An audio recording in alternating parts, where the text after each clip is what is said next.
విక్రమార్క మీడియాతో మాట్లాడుతున్నారు. ఇప్పుడు లైవ్ చూద్దాం. 24 and 24-25 మీరు చూస్తే 23-24 డిసెంబర్లో కాంగ్రెస్ ప్రభుత్వం అధికారంలోకి వచ్చిన తర్వాత ఒకటేసారి దీని ఆ ఇయర్ గ్రోత్ 9.85% అంటే నియరింగ్ అబౌట్ 10% గ్రోత్ కనిపించింది. ఈ 10% గ్రోత్ అంటే మనం చాలా సందర్భాల్లో చెప్పాం, పీక్ డిమాండ్ ఏ రకంగా వచ్చిందనేది కూడా చూపించాం. సో మనకి ఈ 10% గ్రోత్ ఈ గవర్నమెంట్ వచ్చిన తర్వాత పెరిగిన దాని ప్రకారం ఆ తర్వాత క్రమంలో కూడా మనకు 2025 నుంచి 34-35 వరకు ప్రొజెక్షన్స్ సెంట్రల్ ఎలక్ట్రిసిటీ అథారిటీ ప్రకారం తెలంగాణలో ఈ రకంగా ఉండబోతుంది. అంటే దేశవ్యాప్తంగా వాళ్ళు అన్ని రాష్ట్రాలకి ఎస్టిమేషన్ చేస్తూ తెలంగాణ కూడా ఇలా ఉండబోతుందని వాళ్ళు ఒక ఎస్టిమేషన్స్ వాళ్ళ స్థాయిలో క్యాలిక్యులేషన్ చేసి మనకి ఇచ్చినటువంటిది.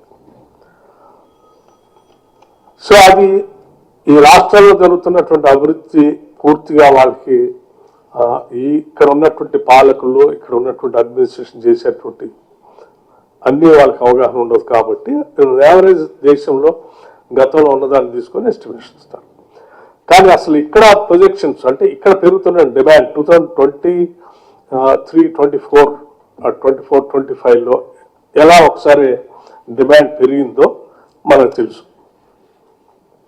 అట్లాగే రాష్ట్రంలో రాష్ట్ర ప్రభుత్వం ఈ ముఖ్యమంత్రి నాయకత్వంలో తీసుకుంటున్న అనేక ప్రొజెక్షన్స్ ప్లాన్స్, ఉదాహరణకి మూసీ రిజర్వేషన్ కావచ్చు, ఫ్యూచర్ సిటీ కావచ్చు, లేకపోతే ఇక్కడ దావోస్కి వెళ్ళి ముఖ్యమంత్రి గారు, ఇండస్ట్రీస్ మంత్రి గారు రకరకాల అగ్రిమెంట్లు ఎంఓయూలు చేసుకొని ఇక్కడ తీసుకొచ్చే ఇండస్ట్రీస్ కావచ్చు, లేకపోతే మ్యాక్సిమం వాళ్ళు దృష్టి పెట్టిన డేటా సెంటర్స్ కావచ్చు, ఇవన్నీ ఇక్కడ ఒక జీసీ గ్లోబల్ సెంటర్స్ కావచ్చు, ఇవన్నీ హైదరాబాద్లో ఒక గ్లోబల్ హబ్గా ఇక్కడ తయారు కాబోతుంది. కాబట్టి వాటన్నిటిని కూడా పరిగణలో తీసుకొని మనం స్టేట్ గవర్నమెంట్ వీళ్ళు వేసినటువంటి క్యాలిక్యులేషన్ గ్రోత్ చూస్తే ఇది ఈ రకంగా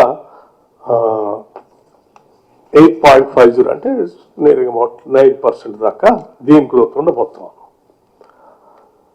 అట్లాగే వీటితో పాటు రాష్ట్ర ప్రభుత్వం ఇంకొక టార్గెట్ కూడా పెట్టుకుంది. ఆ టార్గెట్ ఏంటంటే 2047 కల్లా $3 ట్రిలియన్ ఎకానమీగా ఈ రాష్ట్రాన్ని మార్చడానికి కావాల్సిన విధంగా ప్రణాళికలు తయారు చేసుకొని ముందుకు పోతాం. సో $3 ట్రిలియన్ ఎకానమీగా పోవాలి అంటే ఈ రాష్ట్ర జిఎస్డిపి కూడా ఆ స్థాయిలో పెరగాలి. ఆ స్థాయిలో రాష్ట్ర జిఎస్డిపి పెరగాలి అంటే దానికి కావాల్సినటువంటి పవర్ ఎవ్రీ ఇయర్ గ్రోత్ కూడా ఎట్లా ఉండాలనేది లెక్కేస్తే జిఎస్డిపి నియరింగ్ అబౌట్ 13% దాకా గ్రోత్ అవసరం ఉంది. ఆ 13% జిఎస్డిపి గ్రోత్కి కావాల్సినటువంటి పవర్ క్యాల్కులేట్ చేస్తే దాని ప్రకారం నియరింగ్ అబౌట్ 10% పవర్ గ్రోత్ ఈ రాష్ట్రానికి అవసరం. సో మీరు ఆ 10% గ్రోత్ ప్రకారం చూసుకుంటే ఇయర్ వైజ్ మనకి ఉదాహరణకి 25-26 18,826, అట్లాగే 29-30 కల్లా 27,562, అట్లాగే 35-36 కల్లా 34-35 48,000